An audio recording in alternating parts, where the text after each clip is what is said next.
What is up, my friends? You are very welcome along to the second part of our end of season player ratings here in Anfield Agenda. Hopefully you've watched part one, and again, hopefully you enjoyed it. But now we're going to go through the midfielders, the rest of the attackers, and a couple of the other squad players. I'm going to give them all a score out of 10, asking you guys as always to let me know your thoughts in the comment section. Drop a like on the video if you enjoy it, and most importantly, my friends, don't forget to hit that subscribe button. We've a lot to get through, so I'm going to get straight into it. And as you can see, first up on the list today is Mr. Curtis Jones. Now, after a really good campaign last year, I do feel like he started to stutter again, Curtis Jones. It's been very inconsistent from him. I know that injuries have played a part in it, but again, I'm going to ask the question that we've posed a few times with a couple of players. Will he ever really long-term nail down a starting place in Liverpool midfield? I can't see it. I can't see it because of the injuries, and I can't see it because of the inconsistency. I was hoping for a lot more from Curtis Jones this season than we've gotten. So I'm going to be honest with my player rating, and I've given him a score of 5.5 out of 10. Again, let me know if you agree or you disagree. Next one up is Dominik Szoboszlai, and for me, he started the season really well, but struggled to keep a rhythm in his game, and it sometimes looked very fatigued. Now, one thing for me that's an absolutely no doubt about Dominik Szoboszlai is his quality, his ability, and I've no doubt that longer term he'll settle into Liverpool and be a very good player for us.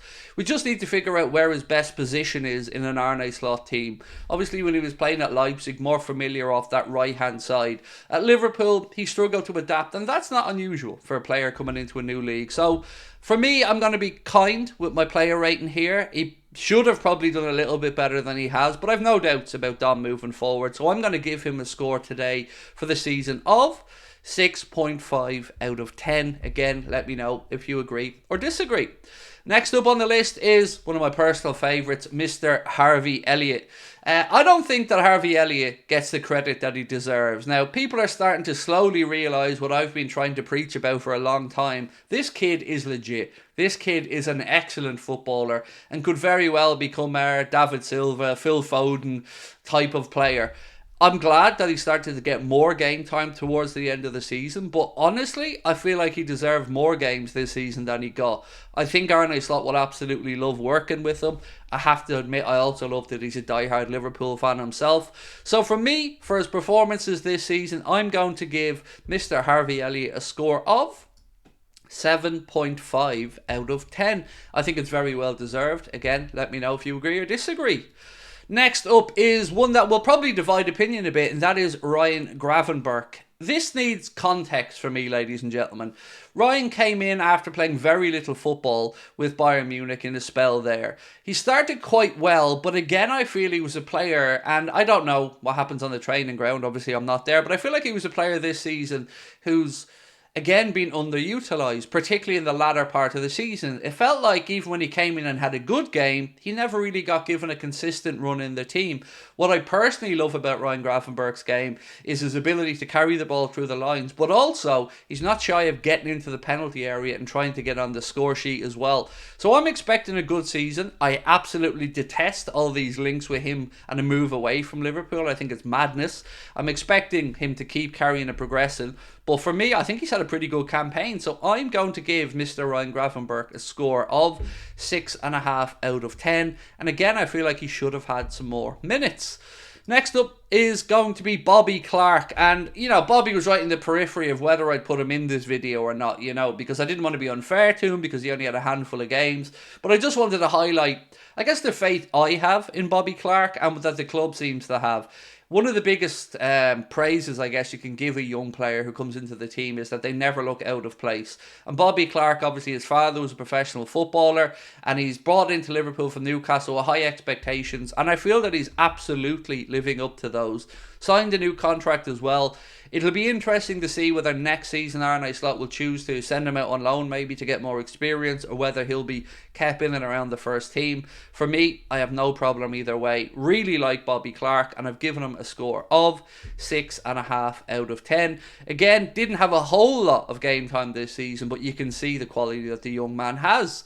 Next up for a bit of a rating is Mr. Mohamed Salah. Are you ready? Put your seatbelts on, strap in, because this is the one that I can already fear people typing away. Craig. Look, Mo started off the season really well. But I think if we agree on one thing, it should be that after the AFCON and the injury, he just didn't look the same. Whether it was being brought back too soon, whether it was fatigue, what I can't deny is his numbers are regressing. He isn't the same player that he was. And for me, I don't think he's had the best of campaigns. He's had a good campaign. Certainly one of the better performers in the squad, but not to his own really, really high standards. I think he could have done with some more goals. You're going to say to me, Craig, he's already our top scorer. I still feel that there was more left on the table. If you remove some of the penalties as well, and I've got to be honest, I'm not confident with Mo taking the penalties. I feel like Alexis McAllister should be that guy. But overall, I feel like I've been more than fair with the score I'm giving Mo, which is a score of 7 out of 10. Again, I'm very interested to know if you agree or disagree with me on that one. Next up is young Ben Doak. Now, what I did hope for when we got into the Europa League was the likes of Bobby Clark and Ben Doak and McConnell getting some more opportunities to play. And before he picked up his injury, Ben Doak did get those opportunities, but he underwhelmed me. That doesn't mean that he's not going to make it, but Ben Doak's an absolutely outstanding young player, being called into the provincial Scotland Euro squad, and I expect lots more from him. But I can't lie, I did think when he was given those Europa League games, I expected a little bit more from him. It looked like he was almost playing within himself. But I'm looking forward to seeing him back next campaign. I think Arne Slot will love working with him, and again, the people I've spoken to that watched him in his brief spell up at Celtic as well just sing the kid's praises. I've no doubts he's going to make it. I just hope he can remain injury free. But I have to give him a score based on the input for the season. So I've gone for a score of a 6 out of 10 for Mr. Ben Doak. Again, let me know what you think. Next up is Diogo Jota. And the biggest criticism that we can have this season was that we didn't see enough of him on the pitch, right? Because of a couple of niggly injuries and stuff. He is one of our most natural finishers at the club. You know, you could argue between himself and Salah. I'd probably push in Diogo Jota's direction for the most natural finisher. And I feel like he is a perfect squad player to have around. Yes, he might not always necessarily be a perfect starting number 9, but he's a very good option from the bench and he's a very good rotational option. I just hope that we can put some of these injury concerns behind us. Now, if I'm being really honest with you, I don't think we will. I think we're going to have to just put up with the fact that he picks up some niggly injuries throughout campaigns. But all in all, I'm a big fan of Diogo Jota. I think he's a really intelligent footballer, and I'm giving him a score of 7 out of 10, same as Mohamed Salah for this campaign. The fun doesn't stop though, my friends, because next we are on to Mr. Darwin Núñez. The defence of Darwin has been at times that he creates chances that maybe other forwards don't create. And that's fair enough, but he still has to finish those chances. And he was brought in to be Liverpool's number 9. So whatever way you look at it, whether you're a defender of Darwin, which I think I'm probably in that camp, to be honest, or you're somebody who doesn't think he's good enough, you have to say we need a better return from him next campaign. I'm certainly not in the camp of looking to move Darwin on. I think if Arne Slot can put these pieces together, we have a really special player on our hands. But it's up to him now to go and prove it, to silence the doubters. I have to say I don't like he took down those Liverpool pictures from Instagram and stuff because the club didn't do anything on him. Yes, some idiot fans, and I struggle to use the word fans, to be honest, because I don't see how you could class yourself as a fan and send those type of threatening, disgusting private messages to any player. So I've got a bit of time for Darwin. Really, really hope he comes well next season. But this season, again, I'm going to be fair with the score I've given him, and I've gone for a 6.5 out of 10. Let me know if you agree or disagree. If I feel a lot of you probably disagree and feel that I could have gone a little bit harsher, but, you know, that's a fair score for me, in my opinion. Next up, Jayden Danns, and you don't often in life get a guarantee that a player will come through from the younger ages and just make it in the first team.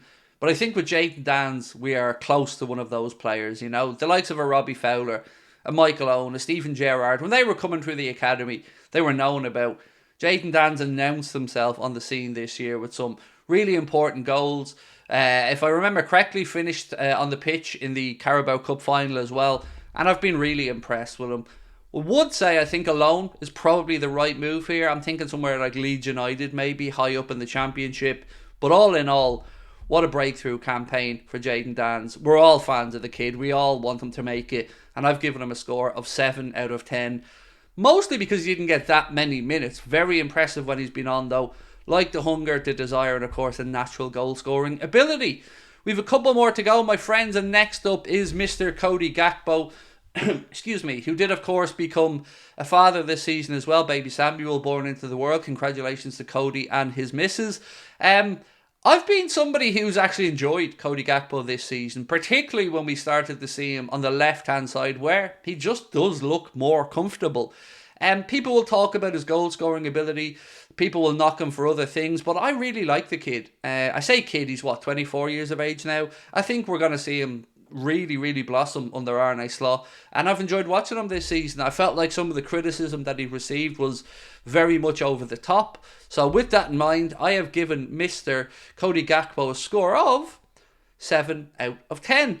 And there's one more to go, my friend, before we finish up, and this is Mr. Lucho Diaz. Look, one thing you think about when, well, at least I think about when I think about Lucho, is an incredible work rate, an incredible engine, and he's never going to stop running for you. But I can't mention this season without praising him for the way he incredibly handled what happened with his parents. To see your mum and dad kidnapped and his dad kidnapped for a long period, it must have taken its toll. It would take its toll on any of us. And the professionalism and the way he just kept plugging away, it truly did inspire me. I mean, I can't imagine being able to summon that type of bravery myself in that scenario. So I can't talk about Lucho without giving him that immense praise for what he's been through this season. I would like to see a little bit more end product from him if he's still around next year, and that question still remains. But for me, I think it's been a good campaign for Luis Diaz, particularly with the obvious things that he's been up against with what happened to his family. So I'm going to give him a score of 7.5 out of 10, and I think that's more than fair. So happy that his family are reunited and all together again. I'm glad that we got that happy ending there. So that is pretty much it with the player ratings, my friends. This is a part 2 of 2 video. Unable to judge, there were a few players as well. I'm talking about Thiago, young Lewis Kumas, Stefan Bajcetic and Cade Gordon. I don't really feel like we've seen enough of those guys to give them ratings. So I've done my part. Now it's over to you guys. Let us know your thoughts in the comment section. Drop a like on the video if you enjoy it, and thank you again for watching. I really enjoyed making these videos. I hope you guys enjoyed them as well. Catch up with you soon. Bye bye.